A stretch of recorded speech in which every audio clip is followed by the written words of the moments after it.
그러니까는 대치동 외 지역에서는 이렇게만 움직이시면 대치동의 가장 핫한 트렌드를 따라가시는 거예요. 저는 꼭 추천드리는 건 대치동에 있든 없든 이런 거 전혀 상관없이 고1 과정까지 과외 선생님을 붙이든 학원 다니는 원장님한테 가서 막 의뢰를 하던 어떻게든 경험을 시켜야 돼요. 경험한 것과 경험하지 않은 거는 너무 다른 점수가 나와요. 오늘 영상 보시는 분들한테 제가 좋은 자료 하나를 드릴게요. 이 선생님들이 쓰시는, 사실 이게 오픈되어 있는 오픈소스인데 잘 못 찾으시고 잘 모르세요. 아이를 수학 잘하는 아이로 키울 수 있는 특별한 한 끝을 알려주실 분이 계시다고 해서 이 자리에 모시게 됐습니다. 그럼 바로 만나 뵙도록 할게요. 안녕하세요. 네. 시청하시는 분들께 간단하게 소개 한마디 부탁드릴게요. 저는 대치동에서 아이들한테 수학을 가르친 지가 한 20년이 넘었고요. 그 다음에 이제 입시 컨설팅 담당한 것도 한 20년 정도 진행을 했습니다. 그런 것들을 하고 있는 이시용이라고 합니다. 가장 중요한 포인트 하나를 말씀을 드리면 될 것 같더라고요. 그 어머님이나 아버님이 가지고 있는 교육 철학이 있으시고요. 실제 대입이 원하는 입시평가 기준이라는 게 있는데 그게 굉장히 많은 부분이 일치해요.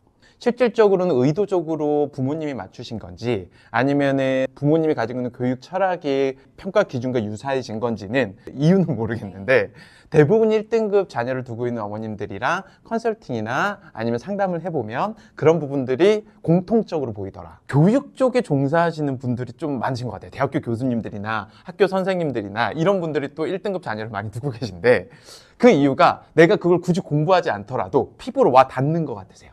그러니까 아이한테 예를 들면 뭐 대학교 교수님이야. 이번에 이제 어떤 프로젝트 하나를 시켰어. 주도적으로 움직이는 아이들을 보면 사실은 대부분 다 탐구력이 굉장히 좋거든요. 그런데 그런 탐구력이 좋다라는 부분들에 있어서는 세부적으로 파고 들어가면 자료를 찾는 기준이나 찾는 방법이나 찾는 퀄리티부터가 달라요. 그리고 중고등 선생님 같은 경우 선생님들이 더욱더 그래요. 학생부 쓰려고 실질적으로 막 이런 여러 가지 수행평가나 창체활동을 시켜보면 애들이 하질 않는다. 학생부에 쓸 만큼 학업적인 우수성이나 전공 적합성에 대한 부분들이 보이질 않는다. 쓸 수가 없다. 그러니까 그런 역량들을 갖다가 본인이 써주고 싶은데도 못 쓰는 아이들을 바라봤을 땐 반대로 본인 자녀들은 그런 부분들에 대해서 좋은 평가를 받을 수 있게끔 서포터를 해주고 싶겠죠. 그래서 자연스럽게 이런 것들이 마저 떨어져 가는 게 있지 않나 싶어요. 우리가 교육자가 아니더라도 그런 부분을 생각하면서 따라간다면 하나의 힌트가 될 수 있겠네요. 매 분기마다 유료 컨설팅을 어떤 컨설턴트한테 돈을 주고 받는 거는 사실은 우리 아이 데이터가 있지 않은 상태에서는 유의미하지가 않아요. 근데 초중등 아이들은 입시적인 데이터가 없단 말이에요. 그런 친구들이 어떤 전문가한테 컨설팅을 막 유료로 받는다, 이건 추천드리진 않아요. 실질적으로 이제 대학이 매 년마다 그 모집 기준들을 갖다가 제시를 하는데 초중등이 모든 대학들을 다 볼 수는 없으니 집중적으로 보셨으면 하는 대학이 서울대. 왜 그러냐라고 하면 서울대가 가장 빠르게 모집 기준들이나 아니면 대입 평가 기준들을 바꾸는데 이걸 한 5, 6년 안에 주요 대학들이 쭉 다 따라와요. 그렇기 때문에 초중등 입장에서는 서울대가 어떻게 평가 기준을 바꿔나가고 있는지를 눈여겨보실 필요성이 있다. 그리고 그걸 갖다가 큰 뿌리로 두 가지로 초중등 어머님들은 보면 되는데 어머님들이 알고 계신 지필평가, 시험형 전형이냐 아니면 이게 활동형이나 관찰형 전형이냐. 관찰형이나 활동형 전형이 비율이 높아 보여. 이러면 뭘 해야 되겠어요? 학교에서 일어나는 여러 가지 활동들을 좀 더 퀄리티 있게 할 수 있게끔 도움을 주는, 사교육을 하더라도 그런 걸 도움을 주는 사교육을 하든지 아이가 좀 더 깊이 있게 탐구할 수 있는 도움을 주는 쪽으로 아이들을 설계해 나가시면 되겠죠. 지금 최근 10년의 방향성은 활동형이나 관찰평가에 대한 평가 기준들이 강화되는 건 팩트예요. 10년 동안 그런 방향성으로 계속 움직이고 있는데 입시는 여전히 사교육 현장은 지필평가밖에 안 해요. 그러니까 이 갭이 계속 커지고 있는 게 현실이긴 하다. 근데 그 갭을 고등학생이 고등학교 때 메꾸려고 하니까 대부분 정시 파이터가 되는 거예요. 그러니까 수시를 어떻게 못 해봐요. 그동안 준비를 안 했으니까. 대치동에서도 수학을 헤매고 있는 아이들이 분명히 있잖아요. 있죠. 저는 그게 궁금한 거예요. 대치동에 있음에도 불구하고 수학을 헤매는 그 아이들과 부모님은 어떤 부분을 간과하고 계신 걸까? 테트리스 해보셨어요? 표면적이 예를 들면 적은 도형이 나왔어. 이상하게 생긴 애들 있잖아요. 이상하게 생긴 애들 내려오면 우리가 어디에 넣어야 될지 당황하잖아요. 수학적으로 바라봤을 때 수학적인 개념들을 간단하게 쌓아나가는 거는 굉장히 중요해요. 빈틈없이 구멍 없이 쌓아나가려고 하면 단순하게 생각해 봐도 표면적인 넓은 도형이 나와줘야지 일자 같은 거, 정사각형 같은 거 해야지 어디든 딱딱딱 놓기 편하잖아요. 그래야지 빈틈이 안 생기잖아요. 대치동에서 공부 잘하는 아이들이 하고 있는 컨텐츠들 있죠. 그런 것들이 사실은 표면적인 굉장히 적은 개념들이에요. 다시 말해서 테트리스에서 이상한 모양의 도형들이라고 생각하시면 돼요. 근데 그걸 갖다가 아이들한테 쌓아주는 거. 왜? 공부 잘하는 애들은 그 이상한 도형도 정확한 위치에 갖다 꽂아놓을 수 있어요. 그런데 일반적인 아이들은 그걸 어디다가 놔야 되는지, 내가 이걸 갖다가 내 걸로 체득하기 위해선 어떻게 쌓아야 되는지 방법을 전혀 몰라요. 그런데 그 방법은 배제한 상태에서 그 도형들이 계속 내려오고 있는 거랑 비슷하죠. 그러니까 아이들 입장에서는 그게 와르륵 무너질 수 있을 확률이 높아지는 거예요. 수학은 전문 컨텐츠의 시작이 고등학교 1학년 이후로 시작돼요. 고등학교 1학년까지가 영어로 따지면 정확하게 단어 암기 수준이에요. 수학 같은 경우에 고등학교 1학년 과정까지가 단어 암기 같은 학습은 맞아요. 필수 임계량은 맞지만 이게 역량 없이 또는 노력 없이 하기는 쉽지 않은 게 현실이다. 그래서 수포자가 많은 것도 맞고요. 저는 꼭 추천드리는 건 대치동에 있든 없든 이런 거 전혀 상관없이 고1 과정까지 기초가 얼마나 단단한지에 대한 것들은 무조건 확인을 해보셔야 될 것 같고, 그게 약하면 그것부터 좀 더 제대로 쌓았으면 좋겠다. 고1까지 기본 과정을 탄탄하게 해놓는 게 중요하다고 하셨잖아요. 예. 어떻게 해야 될까요? 수학 기준으로만 이야기를 나눠볼게요. 네, 너무 좋아요. 일단은 수학이라는 과목이 아이가 단단하게 쌓였다는 걸 확인하는 작업은 딱 두 가지가 있어요. 초중등 과정을 하고 있는 친구다라고 하면 초중등 과정은 한 80%의 정답률만 올라와도 단단한 게 맞거든요.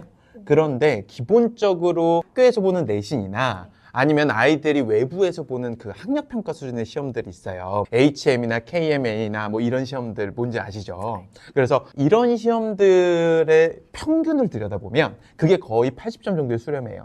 그럼 이게 무슨 얘기냐면 일반적으로 지역에 상관없이 어디서도 공부를 하더라도, 그리고 컨텐츠에 상관없이 시중 문제집으로 공부를 하더라도, 또는 학교 수업에만 열심히 따라가더라도 누구나 다 80점까지 도달하는 거는 문제가 되지 않는다라는 거고, 단 이 80점을 도달하지 못하면 일단 스타트 지점에서 동일한 선상에 쓰지 못하게 되는 거랑 똑같긴 해요.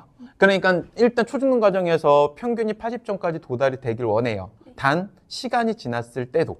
이게 무슨 얘기냐? 지금은 괜찮은데 시간이 지나면 성적이 떨어지는 친구들이 있어요. 지금 오늘 배운 걸 다음 주에 시험 보면 괜찮아. 그런데 한 달 후에 시험 보면 떨어지는 친구들이 있어. 심화는 그럴 수 있는데 개념서나 유형서를 배우는 단계에서 그런 현상이 생긴다라고 하면 이 친구는 거의 수학이지만 암기에 의존할 확률이 높아요. 근데 암기에 의존하더라도 반복적으로 숙달이 잘 돼가지고 아이가 완전히 체득돼서 이게 장기 기억으로 넘어가 버리면 또 상관이 없어요. 그렇지 않은 애들은 분명히 떨어지거든요. 근데 그렇게 떨어지는 것들은 해결해야 돼요. 그럼 초중등 과정에서는 시간이 지나도 80% 정답률이 개념 유형서 단계에서 유지될 수 있느냐를 보시는 게 첫 번째. 우리는 선행을 달리는 거와 선행을 활용하는 건 완전히 달라요. 이 두 가지 개념을 구분했으면 좋겠는데, 선행을 달린다라는 건 제가 보기엔 초중등 선행 달리는 건 의미는 없고요. 고등학교 진학 전에 고1 것까지 선행을 하는 건 유의미해요. 근데 고등학교 2, 3학년까지는 안 해놔도 문제가 되지 않아요. 고등학교 진학 전에 고등학교 2, 3학년 과정까지도 나가야 된다라는 강박이 있다.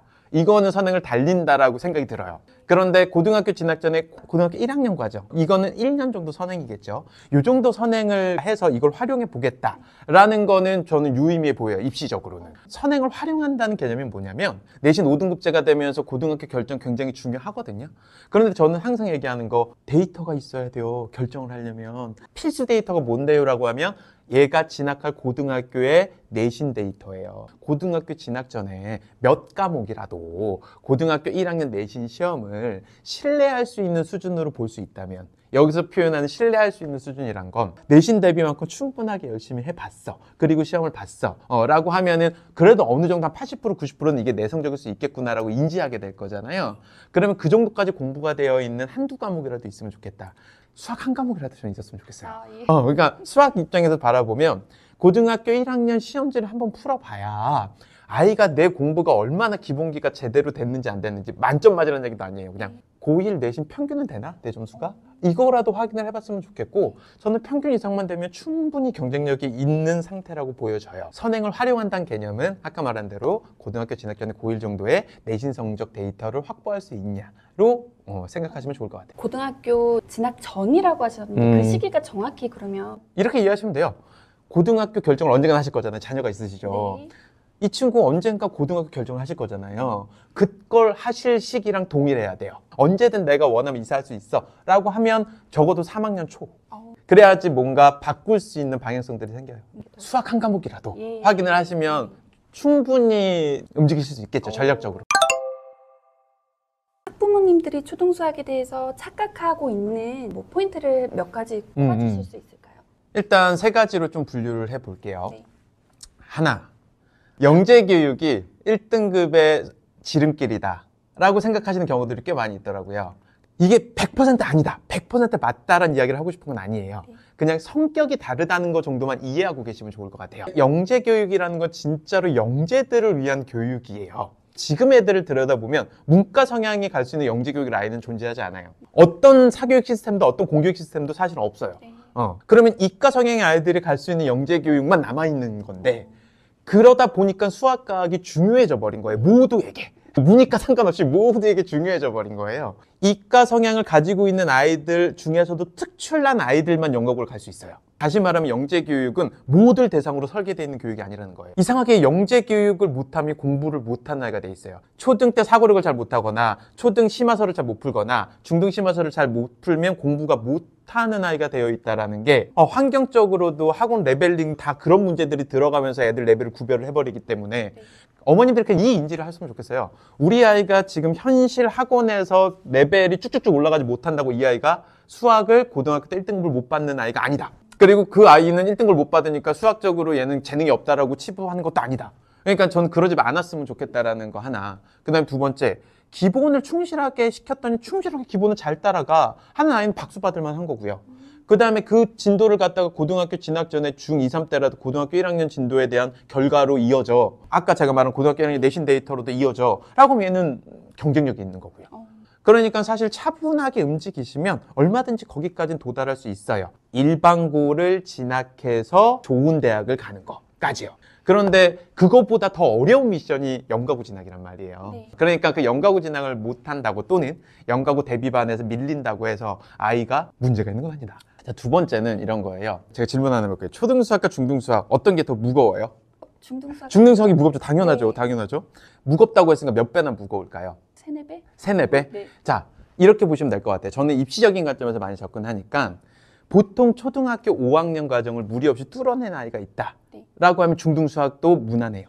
그러니까 무게감이 어느 정도냐라고 하면 2배도 안 된다고 보시면 돼요. 자, 그러면 다시 또 다른 이제 다음 질문이에요. 중등수학과 고등수학의 무게감은 몇 배나 차이 날까요? 2배 이상. 자, 이것도 중학교 한 학기 진도를 나가시는데 어느 정도 걸린다고 생각하세요? 학원에서. 금방 나가지 않나요? 보통 3개월, 조금 오래 하면 4개월 정도를 보통 한 학기로 잡고 움직이세요, 학원들이. 그리고 중학생이 고등선행을 하게 되잖아요. 네. 요즘 많이들 하니까. 그때 또 고등학교 진도를 나가는데 얼마나 하냐라고 하면 똑같이 3, 4개월 하는 학원도 있고요. 좀 더 길게 한다 그래서 6개월 정도 하는 학원도 있어요. 근데 6개월 이상 학원이 하려고 하면 엄마가 스탑해요. 너무 느린데요? 이렇게. 그런데 저는 이 편을 꼭 드리고 싶어요. 중등수학과 고등수학의 무게감은 10배 이상이에요. 그런데 물리적인 시간을 쓰는 게 비슷하거나 2배 정도 쓰신다고 택도 없다는 거예요. 그러면 이 10배 이상의 의미가 뭐냐라고 하면 중등수학은 그 3개월, 4개월 하면 평균까지 가져요. 소위 말하는 아까 80% 정답률까지 일반적인 아이들도 갈 수 있어요. 그런데 고등수학은 2배를 했다고 칠게요. 평균 근처에도 못 가요. 그러니까 무게감이 완전히 다른데 이게 우리 생각 당연히 무겁다는 건 인지하고 계신데 제가 아까 말한 대로 10배 이상 될 거라는 건 아무도 상상을 못 하거든요. 맞아요. 그래서 고등수학에 진입이 됐다라고 하면 고등수학은 기간 산정을 하시면 안 되고요. 무조건 완성도 체크. 그래서 제가 데이터 확보를 하라고 하는 거예요. 완성도라는 건 얘가 갈 고등학교의 내신 성적이 안정적으로 어느 정도까지가 나오고 있는지를 보시고 목표 등급까지 갔으면 다음 진도로 넘어가시는 게 맞지 않을까 싶습니다. 세 번째 얘기는 간단해요. 제가 제일 많이 어머님들이 간과하고 있다고 느껴졌던 게 뭐냐면 어머님들이 생각하는 중간고사, 기말고사가 그냥 지필이에요. 근데 전 늘 얘기 드리고 싶은 건 지금 입시제도는 지필이 아니거든요. 어머님들 지금 수학을 왜 사교육을 시키세요라고 제가 물어보잖아요. 그럼 다 이유는 시험 잘 보려고 해요. 그걸 숨기실 수 없어요. 그러면 시험 잘 보는 게 목적인 건 알겠어요. 그럼 시험이 뭔데요? 라고 다시 물으면 지필만 생각하세요. 그러니까 학원도 지필만 대비하세요. 기본적으로 시험은 이렇게 머릿속에 담아놔야 돼요. 지필, 수행평가, 수행평가 뒤에 숨어있는 학생부, 학생부를 조금 더 깊이 있게 들어가면 세부능력 특기사항. 그래서 제가 구분을 해드리는 건 지필평가는 지금 한 40% 정도를 생각하셔야 돼요. 시험이 100이라고 봤을 때 40%가 지필의 비중, 그 다음에 나머지 60%가 수행 플러스 학생부, 세특, 정성평가의 비중.